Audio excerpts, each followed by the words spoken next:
सरकार को झुकना पड़ेगा, एनी हाल झुकना पड़ेगा। युवा रक्त की गर्मी से बर्फ की घाटी पिघलेगी। इस तरह के जोशीले नारों से पूरा जंतर मंतर पटा है। मैं उस दिन मर गया था, तो शमशान चला गया, कब्रिस्तान चला गया, फिर मैं वहां से भूत बन करके आया। ये सरकार तो वोट चोर के साथ साथ राम मंदिर में भगवान का चंदा भी चुरा लिया। आज 24 जुलाई है और रात के 8:30 बज रहे हैं। 24 जुलाई तक आते आते सरकार जो है कुछ संवेदनशील हुई है, कुछ बात चली है और कुछ बात आगे बढ़ी है। उम्मीद है कि कुछ रास्ता निकलेगा, लेकिन आश्वासन और वादों का दौर अभी भी जारी है। इस आंदोलन को खत्म करने की अपील है, लेकिन यहाँ छात्र जंतर मंतर पर जिस जोश के साथ बैठे थे उसी जोश के साथ आज हैं। बाहर के लोगों का जो समर्थन आप सोशल मीडिया पर देखते आ रहे हैं वो जोश भी अभी भी वैसे ही है और दिल्ली से बाहर से आने वाले लोगों का जोश भी ऐसे ही है। हमारे साथ एक दंपति है और इनके साथ एक बच्चा है। हम सीधे इनसे बात करते हैं कि ये कितने साल का बच्चा है? 1.5 साल। 1.5 साल। कहाँ से आ रहे हैं, क्या नाम है आपका? मैं वैसे हरियाणा सोनीपत से हूँ, मेरा नाम आंसू है और दिल्ली में ही रहता हूँ। जब देखा कि जवान लोग अपने न्याय के लिए खड़े हुए हैं तो मेरे मन में भी आग जगी कि अगर मैं नहीं गया तो एक दिन मेरी बेटी बड़ी होने के बाद मुझसे पूछेगी। तो इसी चीज के लिए, इसी न्याय के लिए मैं समर्थन करने के लिए उन जवानों के साथ खड़े होने के लिए आया हूँ, ताकि आने वाले समय पे जो हक आज मारा गया और जो इनको मिलेगा, ये 100% हक मिलेगा, वो मेरी बेटी का भी हक है और वो जरूर मिलकर रहेगा। इतनी छोटी बच्ची को आप लेकर के आ गए, आपको डर नहीं लगा? इतनी गर्मी है, इतनी भीड़ है यहाँ। डरना क्या, ये सभी तो हमारे बहन भाई हैं, ये सभी हमारे बहन भाई हैं। अगर हम अपने बच्चे को लेकर डरेंगे तो बाकी के माँ बापों ने भी तो अपने बच्चों को भेज रखा है। क्या उम्मीद लग रहा है आप लोगों को कि क्या सरकार ये बात आप लोगों की सुनेगी? बिल्कुल सुनना पड़ेगा, क्योंकि हमने ही सरकार बनाई है, हमारे ही चुने हुए हैं वो लोग। अगर वो हमारा ही काम नहीं करेंगे तो फिर उनका रहने का कोई फायदा नहीं है यहाँ पे। सुनना पड़ेगा। मैं एक चीज और बोलना चाहूंगा, किसी की जिद पर, किसी की अकड़ पर ये भारत नहीं चलेगा। ये भारत चलेगा संविधान से और चलता रहेगा हमेशा के लिए, और इसी संविधान के आधार पर हम जय पाए और जय पाते रहेंगे। मानना पड़ेगा ये युवाओं का जोश जैसे पहले था वैसे आज भी है। बड़ी संख्या में छात्राएं भी आ रही है। कहाँ से आए आप? मैं दिल्ली रोहिणी से आई हूँ। सो फर्स्ट ऑफ ऑल, वैसे मैंने नीट का नहीं किया, ना ही मेरे फैमिली से कोई है, बट इतना मैं जरूर कहना चाहूंगी, मैं यहाँ पे सपोर्ट के लिए हूँ। बेसिकली इन फ्यूचर में मेरे भी होंगे बच्चे, मेरे भी नीट के बच्चे करेंगे क्लियर, तो उस केस में अगर ऐसा होता है तो I am here for that kind of situation. क्या लग रहा है आप लोगों की सरकार बात मानेगी? अभी गोल गोल घूम रहा है। देखिए सर, मैं तो पहले बता दूं, मैं बिहार के कटिहार जिला से आया हूँ, ठीक है। सरकार नहीं मानेगी। अभी तक हम लोग शांति व्यवस्था के साथ हैं, आगे भी शांति व्यवस्था के ही साथ रहेंगे और सरकार को माननी पड़ेगी। वो हमारे नौकर हैं और नौकर को मालिक का आदेश का पालन करना पड़ता है। अगर नहीं करेंगे तो उनके तनख्वाह काट लिए जाते हैं, तो आप समझ जाओ। ये मानते हैं कि सरकार जिद्दी है, प्रधानमंत्री जिद्दी है, उन्हें जो करना होता है वही करते हैं। आप लोग जिद्दी है क्या मतलब है? जिद्दी है तो है, हम भी अपने जिद पे है। वो 75 साल के उम्र में इतने जिद्दी हो सकते हैं, हम तो बचपना भी है और हमारा ब्लड उससे ज्यादा गर्म है। हम नए ब्लड वाले हैं, हम उससे ज्यादा जिद्दी हैं। सरकार को झुकना पड़ेगा, एनी हाल झुकना पड़ेगा। अभी तक तो शिक्षा मंत्री की बात है, अब कितने मिनिस्टर को इस्तीफा देना पड़ेगा। अगर नहीं दिया पूरी बीजेपी को भारत से भगाएंगे, पूरी बीजेपी को भारत से भगाएंगे। एक सवाल बताइए, आप यहाँ दिल्ली में ही रहते हैं या कटिहार से आए? देखिए, मैं 22 तारीख को पटना में था। पटना का सीन आप लोगों ने, मीडिया लोगों ने देखा ही होगा। तो मैं वहाँ का जब देखा सीन, यहाँ के लोग, एक मैंने वीडियो देखा था, सरदार जी बोल रहे थे कि कहाँ हो बिहारी और यूपी के भाई, आबा हो। तो हमको लगा कि जाना चाहिए, वो केवल हमारे देश के हैं और प्रत्येक व्यक्ति, इस देश के जितने भी नागरिक हैं, यूपी, बिहार, झारखंड, हरियाणा बाद में, हम पहले युवा और स्टूडेंट हैं, पहले युवा हैं और पहले भारत के नागरिक हैं। इसलिए जहां भी इस देश में जिसको भी परेशानी होगा, देश के कोने कोने से लोग जाएंगे, क्योंकि हमारे देश में हमारी डेमोक्रेसी इसकी अधिकार देती है और इस पूरे वर्ल्ड में मानवता के लिए देश हमारे भारत देश को जाना जाता है। ये देश सेल्फिश नहीं है, इसमें मानवता बहुत। आप देख रहे हो इतना रैली में कहीं से खाना आ रहे हैं, कहीं से पानी आ रहे हैं, कहीं से कपड़े आ रहे हैं। तो भाई ये रुकने वाला आंदोलन नहीं है। सरकार झुकेगी, सरकार के बाप भी झुकेंगे, नहीं भी होंगे तो भी झुकेंगे। ये 14 साल का लड़का है,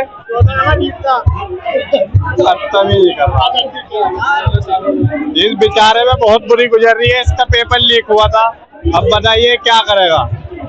कौन सा पेपर लिखा था भाई? इसका जैसे कि आप देख पा रहे हो, हम पेपर लीक की वजह से आप आए ही हमारे भाई है, ये कभी स्कूल ही नहीं गए। बात ये नहीं है कि अगर आप खड़े होने के लिए आए, अगर आप मेरे से पूछोगे नीट के बारे में तो मुझे कुछ नहीं पता इसके बारे में, ठीक है। क्योंकि जिस वक्त ये देश की आज़ादी के लिए लोगों भगत सिंह जी लड़ रहे थे और क्रांतिकारी लड़ रहे थे, बहुत से लोगों को आज़ादी के बारे में नहीं पता था, लेकिन वो साथ खड़े हुए। क्यों खड़े हुए? क्योंकि उन्हें पता था कि गलत हो रहा है, गलत के साथ खड़े थे। आज पूरे देश के लोग जिनको पता नहीं है कि क्या हो रहा है, इसका नीट का मामला है क्या, हमें भी नहीं पता, लेकिन आज हम क्यों खड़े हुए? इसलिए खड़े हुए क्योंकि बच्चों पे बर्बरता हुई है, उनके साथ नरसंहार जैसे हालात किए गए थे दिल्ली के अंदर। ये बहुत मार्के की बात है कि जो युवा इस बात से अनजान थे कि जंतर मंतर पर कोई धरना हो रहा है या उनको इस धरने से लेके कोई बहुत ज्यादा फर्क नहीं पड़ रहा था, बावजूद इसके जब 20 तारीख को पुलिस की बर्बरता इन लोगों ने झेला, तो जो युवा घर पे बैठे थे, जो अपने काम कर रहे थे या जो पढ़ाई कर रहे थे, उनके अंदर भी ये जोश जागा कि हमारे भाइयों के साथ इस तरह से, हमारे दोस्तों के साथ इस तरह की चीजें हो रही है, हमें जाना चाहिए। बहुत से जैसे अभी ये कह रहे थे कि इनको नहीं पता है कि नीट क्या है, लेकिन इनको ये पता है कि गलत हो रहा है और शिक्षा के क्षेत्र में गलत हो रहा है, छात्रों के साथ गलत हो रहा है, इसलिए ये छात्रों के साथ खड़े हैं और उसके लिए ये रात के 9 बजे यहाँ पर पहुँचे हैं। आप कहाँ से आए हैं? जी मैं बरेली से आऊँ, बरेली से, जिला बरेली से देखने आए सर। काफी दिन पहले आया था देखने के लिए सर, मेरे को 8 दिन सर यहाँ पर हो गए सर। मैं देखने के लिए आया था कैसा क्या माहौल है ऐसा रिपोर्टर, लेकिन सर मैं देखा सर बहुत बुरा लगा कि यार हम जैसे लोगों पर अत्याचार किया गया, लाठीचार्ज की गई, अब बच्चों का तो इतना अन्याय सर मैंने कभी देखा जिंदगी में। फिर हम 2 साल से काम हुआ मीडिया सर, क्योंकि सर उस दिन जो रिपोर्टर सर उन दो को उनको भी पीटा गया, जिनकी बाइक गिर गई थी सर उनको भी पीटा गया। दिल्ली प्रकाश ने इतने राय सही में सर कभी जीवन में। आप एक चीज देखिए, ये पीछे दिशा छात्र संगठन है, उन्होंने एक बोर्ड लगाया है, युवा रक्त की गर्मी से बर्फ की घाटी पिघलेगी। इस तरह के जोशीले नारों से पूरा जंतर मंतर पटा है, छात्रों से पूरा जंतर मंतर पटा है। आप लोग कहाँ से आए? दिल्ली से ही हम। दिल्ली से आए। कब आए, कब से आ रहे हैं यहाँ पर? अभी तो आधा घंटा ही हुआ है, अभी आए हैं। लाइक आज पहली बार आए हैं, इससे पहले भी आए? नहीं, इससे पहले 3-4 बार आ चुके हैं। क्या लग रहा है, कुछ बातचीत शुरू हो रही है सरकार के साथ, कुछ उम्मीद है आप लोगों को? अभी तो क्या बोलते हैं, अभी भी हम प्रोटेस्ट कर ही रहे हैं। कहते हैं अभी तक हमारा क्या बोलते हैं मंजूरी नहीं हुआ है, जो भी मांग थी, हमें इस्तीफा चाहिए था, अभी तक इस्तीफा नहीं दिया गया है। मोदी जी ने तो हेलो फ्रेंड्स बोल के सबको बता दिया है हम एक्शन लेंगे, अब कितना लेते हैं देखते हैं। अभी तो बात चल रही थी कि कहते हैं संसद में बात उठेगी, अभी नेक्स्ट वीक से क्या होता है समर सेशन, मॉनसून सीजन का क्या होता है नेक्स्ट वीक से स्टार्ट हो रहा है, 2nd वीक स्टार्ट हो रहा है, उसमें शायद बात उठेगी, बात चलेंगी, देखते हैं अभी क्या होता है। सोनम वांगचुक ने अपना अनशन तोड़ दिया, क्या कहेंगे आप लोग? अभी ये प्रोटेस्ट सोनम वांगचुक जी के ऊपर बेस्ड नहीं था, वो एक लीडर थे, बट वो प्रोटेस्ट उनसे बड़ा था शायद, और अनशन उन्होंने जरूर तोड़ा है, पर छात्रों की जो डिमांड्स थी शायद वो अनफुलफिल्ड है, मतलब मानी नहीं गई है, तभी हम सब लोग यहाँ पे आए हैं। और जो शुरू से सीजेपी के बारे में बोला जा रहा था या सोनम वांगचुक जी के बारे में बोला जा रहा कि फॉरेन फंडेड है या फिर ये किसी पॉलिटिकल पार्टी से एफिलिएशन रखते हैं, तो ये लोग तो उनके आगे शुरू से थे। तो छात्रों की ही डिमांड थी। 20 तारीख को भी जब वो प्रोटेस्ट मेजर हुआ, वहाँ पे भी सीजेपी की कोई मेजर जो लीडर थे उनको डंडे नहीं पड़े, छात्रों को पड़े। उसके बाद भी जो हुआ वो शायद स्टूडेंट्स का ही था। तो ये एक डिसेंट्रलाइज प्रोटेस्ट था, इसका एम था अकाउंटेबिलिटी, और वो अकाउंटेबिलिटी सिर्फ एक जगह से नहीं थी, ये नहीं है कि नीट एग्जाम लीक हुआ हमें उसको बदलना है, हमें एज इन होल अकाउंटिंग चाहिए कि अकाउंटेबल तो रहो आप, जो आपने किया। आप 20 दिन क्यों रुके? अब आप मीडिया चैनल्स में जाएंगे, आप सोनम वांगचुक जी के बारे में बोलेंगे कि हमको डिमांड आपकी मान ली गई। हमारी डिमांड रेजिग्नेशन था, अकाउंटेबिलिटी थी, तो शायद जब तक वो नहीं होता तब तक स्टूडेंट्स तो नहीं लेंगे एटलीस्ट यहाँ से, क्योंकि स्टूडेंट्स का ओनली ऑप्शन वो है। अगर हमें आज की डेट में फ्यूचर में जाना है, पढ़ना है, कोई जॉब करनी है, वटएवर, हमारे लिए वो एजुकेशन का ही रास्ता मिलता है, तो हमारे लिए तो ओनली सर्वाइवल ऑप्शन है। बाकी और कोई उठे या ना उठे उससे फर्क शायद नहीं पड़ता। तो सुना आपने कि सोनम वांगचुक का अनशन तोड़ना एक सफलता हो सकती है, लेकिन जिस तरीके से पूरा आंदोलन डिसेंट्रलाइज है, छात्र जो है इस बात को कई बार कह चुके हैं और बड़ी संख्या में छात्र इस बात को मानते हैं कि यह आंदोलन सिर्फ सोनम वांगचुक और अभिजीत दीपिका तक सीमित नहीं है, उनके डिसीजन तक सीमित नहीं है। यह छात्र जो है वो जस्टिस के लिए है, यह छात्रों के लिए। क्या कहेंगे? मैं बस यही कहना चाहूंगा, जो ये स्टूडेंटों के साथ जो गलत हुआ है ना, इस पे जो सरकार जल्द से जल्द अगर एक्शन ले ले तो अच्छा रहेगा, क्योंकि पब्लिक रोज आते जा रही है, रोज पब्लिक बढ़ती जा रही है, पर ये कुछ भी एक्शन नहीं ले रहे।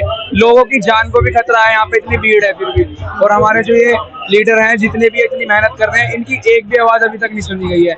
तो हमारा कुछ ऐसा करनी चाहिए ना, हमें जो पब्लिक उठकर आए जल्दी से जल्द, जितनी पब्लिक जितना हो सके उतना यहाँ पर आनी चाहिए। जैसे हम आए हैं, मेरी छोटी बहन है अभी 10th क्लास में है, उसका फ्यूचर भी बहुत ज्यादा खतरे में है। मैं तो अभी कॉलेज कर रहा हूँ, मेरे कॉलेज में मैं B.Pharm पढ़ रहा हूँ, बी फार्मेसी। मेरे साथ नहीं हुआ ये, जिसने नीट दी है ना उसके साथ बहुत गलत हुआ है। अगर नीट के छात्रों के साथ अगर गलत हुआ है ना, तो ऐसा नहीं है कि वो अलग है, वो भी हमारे जैसे स्टूडेंट थे जिनकी मौत हुई है, जिन्होंने आत्महत्या की थी। अगर सरकार इस चीज पर जल्द से जल्द एक्शन लेती है ना तो अच्छा रहेगा। ये देखिए एक छात्रा है, इन्होंने लिया है लीक प्रूफ बोतल मिल जाती है, लीक प्रूफ पेपर कब मिलेगा? इनसे बात करते हैं सीधे। आपने ये क्या सोच के लिखा? यही सोच के लिखा है कि बॉटल्स तो चलो एक बेसिक नेसेसिटी है, लेकिन जो एक पेपर होता है जिससे पूरा बच्चे का भविष्य निर्धारित होता है, बच्चा जिस चीज से के लिए बचपन से लेकर जवानी तक मेहनत करता है, उसके माँ बाप उनका कीमती पैसा लगाते हैं, वही पेपर लीक हो जाता है, बच्चा आत्महत्या कर लेता है। माँ बाप की मेहनत, बच्चे की जिंदगी, उसकी कीमत कौन चुकाएगा? अब सरकार कुछ बातचीत करना शुरू की है, कुछ नेगोशिएशन शुरू हुआ है, सोनम वांगचुक ने अपना अनशन वापस लिया है। आप लोगों को कुछ उम्मीद जग रही है? उम्मीद बिल्कुल जग रही है। सरकार, हमें लग रही है कि कुछ रिस्पॉन्सिबिलिटी लेना चाहती है सरकार, उसके लिए जरूर रिस्पॉन्सिबिलिटी लेगी और जो भी इसके लिए कल्प्रिट है उसको ढूंढ के लाएगी और उसको बड़ी से बड़ी सजा देगी। तो छात्रों में उम्मीद है। और यहाँ देखिए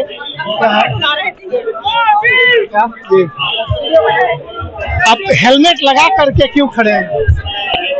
हमें अपने देश में रहने के लिए खुद ही रक्षा करनी पड़ेगी। जो पुलिस वालों ने, गुंडों ने हमें लाठियां मारी है, उनसे बचने के लिए, हमारे जो भाई बहन आए हुए हैं उनको बचाने के लिए। यस। मास्क क्यों लगाया आपने? थोड़ा अभी नहीं लगाया था, पहले थोड़ा सा हो गया है, स्वेटिंग हो रही है, तो थोड़ा सा प्रोटेक्शन भी जरूरी है। You can understand it. Yes. Sonam Wangchuk ने अपना अनशन वापस ले लिया है और बातचीत भी शुरू हुई है, कुछ उम्मीद जग रही है आप लोगों में? हाँ बिल्कुल जग रही है। अब सुबह मैं 11 बजे यहाँ पे आया था, इतना क्राउड नहीं था, धीरे धीरे लोग आ रहे हैं, हेल्प कर रहे हैं, कोई किसी तरीके से, कोई किसी तरीके से। यस। आपको लग रहा है कि जब सरकार बातचीत शुरू की है तो अब ये अनशन बहुत ज्यादा दिनों तक नहीं चलेगा, सरकार आप लोगों की बातें मान लेगी? जब तक सब कुछ सही नहीं हो जाएगा तब तक हम नहीं हटेंगे। सिर्फ मुद्दा ये नहीं, नीट का पेपर नहीं है, बहुत सारी प्रॉब्लम्स है देश में। यस। ठीक है। जंतर मंतर के अपने अपने रंग हैं, अपने अपने तरीके हैं और छात्रों के प्रदर्शन के अपने अपने ढंग हैं। ये देखिए एक बंधु यहाँ पर पहुंचे, ये छात्र हैं और इन्होंने लिखा है, तुम हमें मार दो, हम भूत बनकर लिखेंगे इनकलाब की जिंदाबाद। क्या कहेंगे, क्यों ये लिखना पड़ रहा है? ये लिखना हमें इस वजह से पड़ा कि 20 तारीख को जो एट्रोसिटीज जो प्रताड़ना दिल्ली पुलिस के द्वारा ईमान छात्रों पे हुआ, मैं उस दिन मर गया था, मैं शमशान चला गया, कब्रिस्तान चला गया, फिर मैं वहां से भूत बन करके आया। I just want to say this government है, तुम मारना चाहते हो मार दो, लेकिन अकाउंटेबिलिटी तुम्हें तब भी देनी पड़ेगी। We will seek the accountability and ask the question again। मैं भूत बन करके आया हूँ आज। दिस इज द सिंबल कि तुम्हारे लाठी डंडे टीयर शेल गोली लाठी से हम डरने वाले नहीं है। तुम हमें प्रताड़ित करके हमें डरा करके हमारी आवाज को नीचे करना चाहते हो, लेकिन जितना तुम सप्रेस करोगे हमारी आवाज को, हम उतनी तेजी से उतनी आवाज उठा करके अपनी आवाज के ऊपर उठाएंगे। ये संभल है इसका। तो इनका स्पष्ट कहना है कि 20 तारीख को ये मर गए थे भूत बन के और आए हैं, और जब तक इनकी बातें मान नहीं जाती है तब तक ये यहाँ पर जंतर मंतर पर रुकेंगे। जब तक इस तरह की दमनकारी नीति अपनाई जाएगी तब तक ये छात्र इसी तरीके से इस जंतर मंतर पर आएंगे, अपना प्रदर्शन करते रहेंगे। ये देखिए, झूठ बोलना पाप है, मोदी जहरीला सांप है, मोदी डियर। ठीक है, ये देखिए, जितने हाथों में जितनी तख्तियां हैं उतने तरह के स्लोगन है। ये देखिए, ये इस तरह के लोग आ रहे हैं यहाँ पर। ये सब कहाँ से आए हैं? मैं उत्तराखंड पोर्ट गढ़वाल। उत्तराखंड से। दिल्ली में ही रहते हैं या फिर? ना पोर्ट गढ़वाल से है। मैं भी यहाँ गया था, यहाँ 19 तारीख को प्रदर्शन करने के लिए आए। इतने छोटे, कितने दिन का बच्चा है? ये हो गया 10 महीने। 10 महीने। 10 महीने। क्या नाम क्या है इसका? मेरा एचएस रावत। रावत, ये 10 महीने के बच्चे को इतनी गर्मी में और इतनी भीड़ में यहाँ लेकर क्या नहीं? इसका जो है फ्यूचर के लिए लेके आया मैं। अभी से इसके फ्यूचर को अभी से शुरू से ही क्या डर लग रहा है आपको? ऐसा क्या है कि इतना बड़ा डर है कि आप इतने छोटे बच्चे को लेकर के? अब यही फ्यूचर है आगे को, इसको भी इसी का फ्यूचर है बस। तो ये बड़ा यूनिक है कि जो यूथ है 25 साल, 30 साल, 28 साल, 20 साल के, वो अपने 1.5 साल के बच्चे को, 6 महीने के, 10 महीने के बच्चे को लेकर के और उसी बच्चे के भविष्य की चिंता में यहाँ पर लोग पहुंच रहे हैं। छात्र तो है ही जो शादीशुदा नहीं है, कॉलेज में पढ़ते हैं वो तो है ही, जो कॉलेज से बाहर निकल गए हैं उनको भी अपने बच्चे की चिंता है, अपने बच्चे के भविष्य की चिंता है। चोट कैसे लगी? हम पीसफुल प्रोटेस्ट कर रहे थे 20 तारीख को संसद मार्च, तब पुलिस ने हमको लाठी से मारा है, और अपने ही सांसद को हम अपनी बात रखने के लिए आए थे और आने के बदले हमें लाठी मिली। तो आपके माध्यम से हम नरेंद्र मोदी को, सरकार को मैं कहना चाहता हूँ, हम लड़ाई शांति से लड़ेंगे और आपको हराएंगे। आपने देश के नौजवानों को धोखा दिया है, झूठ बोला है और नौजवानों को आरएसएस के गुंडों से पिटवाए हैं। दिल्ली पुलिस और आरएसएस के गुंडा बिना वर्दी में लाठी से और बेरहमी से पीटा गया है। इतने जगह चोट लगे हैं से शायद हम पब्लिक डोमेन में आपको दिखा भी नहीं सकते, जिस तरीके से मारा है। कहाँ से आए? क्या नाम है? क्या? मेरा नाम सुधीर कुमार है, हम AISF के प्रदेश अध्यक्ष हैं और बिहार से आए। बिहार में बहुत जबरदस्त प्रदर्शन हुआ था, आपको लग रहा है कि उससे कुछ और मैसेज गया है क्या? बिल्कुल, बिहार कल जो है से बंद का हम लोग आह्वान दिया है।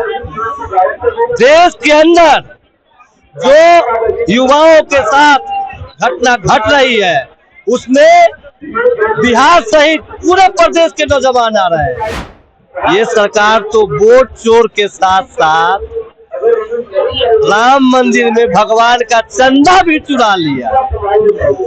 आप इससे पहले जानते होंगे नरेंद्र मोदी वादा किया था कि हम राम मंदिर बनाएंगे।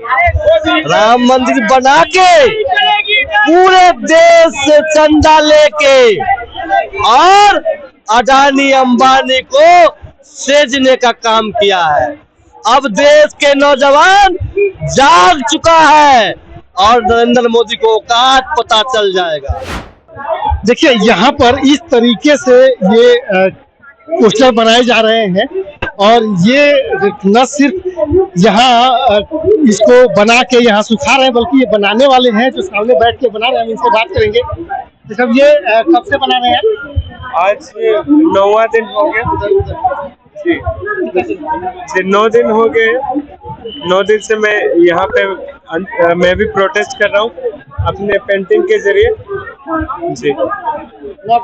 ये बना के क्या क्या बेचते हैं आप इसको? नहीं, this are not for sales, ये बेचने के लिए नहीं है। मैं भी अपने पेंटिंग के जरिए मैं भी प्रोटेस्ट कर रहा हूँ। मैं लोगों को यहाँ पे जागरूक करने आया हूँ कि हमारी शिक्षा व्यवस्था सुधरनी चाहिए और शिक्षा के जरिए किसी भी तरह की सांप्रदायिक भावना ना भरी जाए स्टूडेंट्स को, ताकि वो बाद में जाके दंगे फसाद ना करें। वो जो है ज्यादा से ज्यादा तार्किक बने, समझदार बने और इस समाज को एक बेहतर समाज बनाए, आगे चल के हमारे देश का नाम रोशन करें। ये पूरे कितने घंटे बना रहे हैं ये? मैं यहाँ बैठा रहता हूँ, बस जब पानी बरसात होती है तो मैं उठ के फिर इन्हें पैकिंग कर लेता हूँ, फिर मैं बैठ जाता हूँ। आप ये बना के यहीं छोड़ देते हैं, कोई आता है यहाँ से ले भी जाता है? नहीं, मैं यहाँ छोड़ता नहीं हूँ, मैं इन्हें पैक करके रखता हूँ ताकि अगले दिन फिर लगा सकूँ। मैं इन्हें रोज लगा रहा हूँ ताकि हजारों लोग इन पेंटिंग्स को देखें और इनसे जो है जो यहाँ पे चल रहा है प्रोटेस्ट में, उन चीजों को वो समझे क्या चल रहा है। तो ये लड़के ले भी जाते हैं कि आपसे मांग के? नहीं, कभी कभी कुछ लोग होते हैं जो चुपके से चुरा के ले जाते हैं और बाद में वो मिलता नहीं है। देखिए, ये एक नज़ारा ये भी है कि प्रदर्शन के स्थल से जब लोग बाहर निकल रहे हैं, इस तरीके से छात्र जो हैं वो पंखा झेल रहे हैं, जो लोग वहाँ से निकलते हुए आ रहे हैं, जो देख रहे हैं। तो यहाँ पर आपको गजब के लोग मिलेंगे, अजीब तरीके से एक दूसरे का सहयोग करते हुए लोग भी जंतर मंतर पर मिल जा रहे हैं। अभी तक जो हम आपको दिखा रहे थे वो धरना स्थल को जो बैरिकेड करके बनाया गया है वहाँ का था, जहाँ शायद ये कह सकते हैं आप कि पैर रखने की जगह नहीं है, ठीक से खड़े होने की जगह नहीं है। अब जो बैरिकेड की गई है, जहाँ से एंट्री पॉइंट है, हम उसके बाहर हैं और यहाँ हम आपको दिखाएं कि जितनी संख्या में लोग अंदर हैं उससे कहीं ज्यादा संख्या में यहाँ बाहर छात्र जो है वो खड़े हैं। और ये एंट्री के लिए जो लाइन लगी है वो मैं आपको बताऊं, ये एंट्री की लाइन जो जनपथ मेट्रो स्टेशन है उसके पास से शुरू हो रही है। लड़के उधर से आ रहे हैं, छात्र उधर से आ रहे हैं और स्वतः आकर के उस लाइन में खड़े होते हैं और ये रस्सी के माध्यम से थोड़े थोड़े संख्या में इन छात्रों को अंदर जाने दिया जा रहा है।